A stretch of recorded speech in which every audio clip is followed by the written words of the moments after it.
frente a la cámara, Mariana dejó escapar un suspiro desgarrador.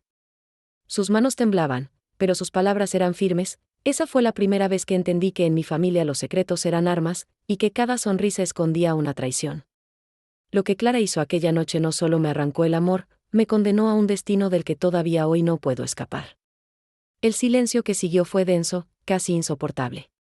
Y aunque la confesión ya parecía desgarradora, todos sabían que lo peor estaba aún por revelarse. Cursor blanco con forma de mano hacia la derecha. Suscríbete ahora y acompáñame en la próxima parte, donde descubrirás cómo una herencia oculta transformó la traición en una guerra. Por poder y dinero, Mariana bajó la mirada, como si las sombras del pasado todavía la persiguieran. Lo que Clara había hecho fue apenas el principio. La humillación pública, el rechazo de sus padres, la traición de Alejandro, todo eso. La dejó marcada. Pero lo que vino después fue aún más devastador, porque en el centro de la tormenta apareció algo que nadie esperaba, una herencia millonaria. Cuando mi abuelo murió, pensé que lo peor ya había pasado. Creí que la familia, aunque rota, al menos se uniría en el duelo. Pero estaba equivocada. La muerte no nos unió, nos separó aún más. El abuelo de Mariana había sido un hombre de carácter fuerte, respetado en la ciudad por su fortuna y su palabra. Siempre había mantenido un aura de misterio, como si guardara secretos que nadie se atrevía a preguntar. Cuando su testamento se abrió, lo imposible salió a la luz, una fortuna escondida, propiedades nunca declaradas y cuentas en el extranjero que nadie conocía. La suma era tan grande que podía cambiar el destino de todos. Pero había un detalle inquietante: el abuelo había dejado una cláusula especial. El dinero no se repartiría hasta que todos los secretos familiares fueran revelados. La sala quedó en silencio cuando el notario leyó aquellas palabras. Todos se miraron con recelo, porque sabían que en esa familia los secretos no eran pocos. Eran infinitos. Fue como abrir una caja de Pandora, contó Mariana. De repente, cada uno se convirtió en enemigo del otro. Mi tía comenzó a hablar de infidelidades pasadas, mi padre fue acusado de desviar dinero, y mi prima Clara, bueno, ella se encargó de usar todo lo que sabía en mi contra. La herencia se transformó en una bomba de tiempo. Todos querían el dinero, pero nadie estaba dispuesto a confesar la verdad completa. Así comenzaron las alianzas secretas, los chantajes, las amenazas veladas. Mariana, que ya había sido expulsada, se convirtió en el blanco perfecto, la oveja negra, la vergüenza familiar, la que todos acusaban para desviar las miradas de sus propios pecados. Pero lo que más dolió fue descubrir que incluso Alejandro, aquel hombre por el que lo había arriesgado todo, también estaba implicado. No solo había guardado silencio en la cena de Clara. También había pactado con su prima para asegurarse una parte de la fortuna. Mariana lo relataba con los ojos llenos de rabia: me usó. El hombre al que entregué mi amor no solo me abandonó, sino que se convirtió en cómplice de mi destrucción. En ese momento comprendí que yo estaba sola, completamente sola. El testamento del abuelo había sido más que un reparto de bienes, fue una sentencia. Nadie en la familia volvió a confiar en nadie.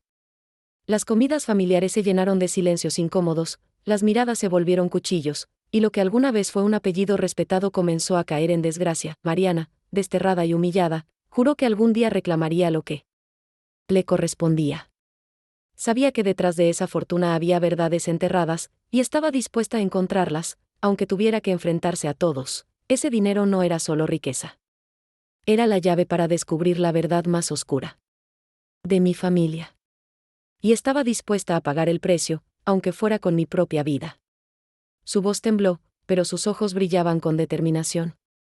Por primera vez, la víctima mostraba que también podía convertirse en luchadora. Cursor blanco con forma de mano hacia la derecha. Suscríbete ahora, porque en la próxima parte descubrirás cómo incluso el matrimonio de Mariana fue parte de un plan siniestro para arrebatarle lo poco que le quedaba.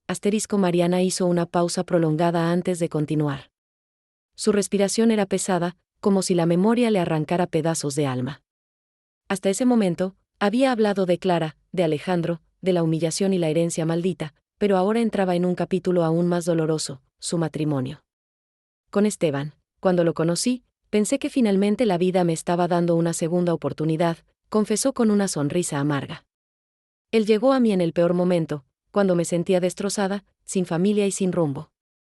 Y con sus palabras dulces me convenció de que yo aún merecía ser amada. Esteban no pertenecía a su círculo social. Era un hombre de origen humilde.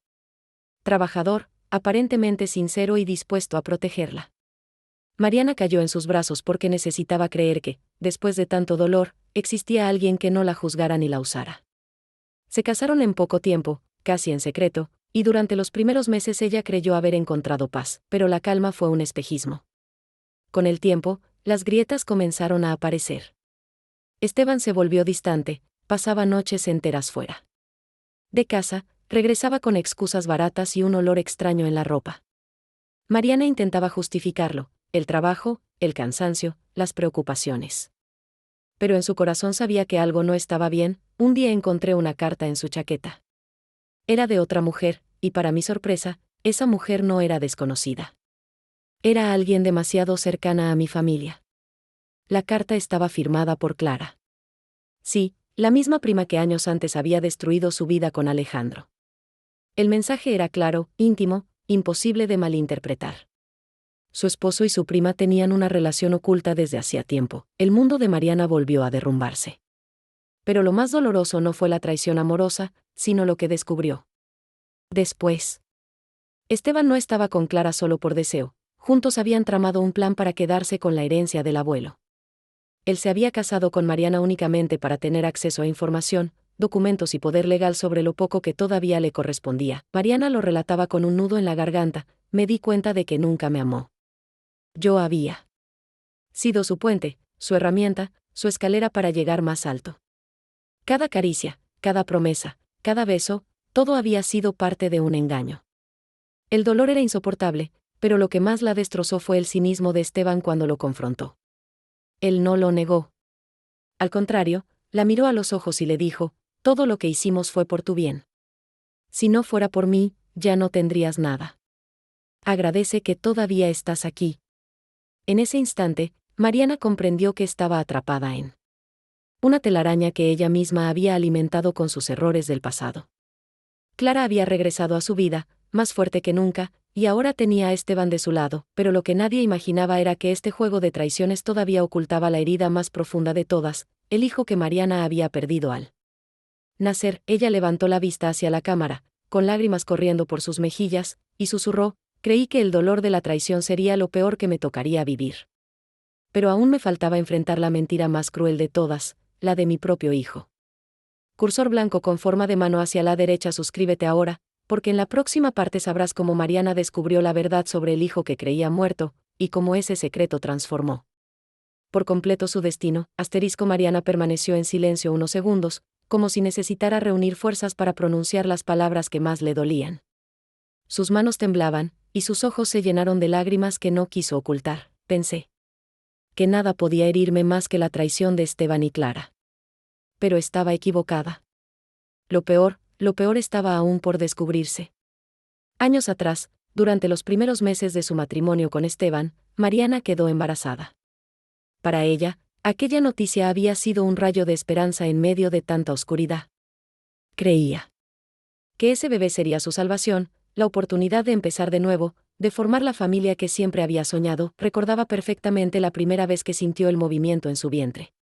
Cerró los ojos y sonrió con ternura, convencida de que aquella vida inocente sería el motor para seguir adelante.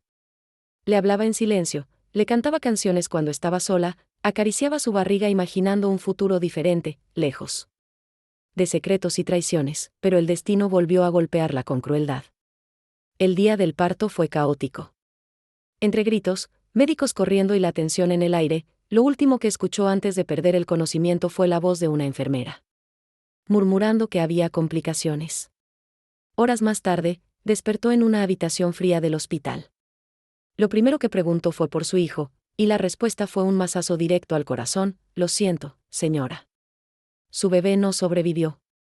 Ese día, Mariana murió por dentro.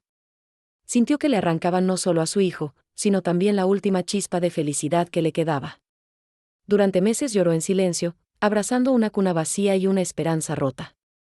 Y aunque el tiempo pasó, jamás pudo superar aquella pérdida, pero lo más cruel de la historia era que todo había sido una mentira. Años después, casi por casualidad, Mariana encontró un documento olvidado en un cajón del despacho de Esteban.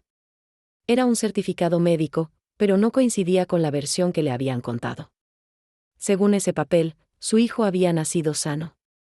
No había registro de una muerte. No había acta de defunción. Su corazón latió con fuerza, como si fuera a salirse del pecho. Con las manos temblorosas, buscó más papeles, y lo que descubrió fue devastador: el bebé no había muerto. Había sido entregado a otra familia. Mi hijo había sido robado, dijo Mariana con un grito ahogado, llevándose las manos al rostro.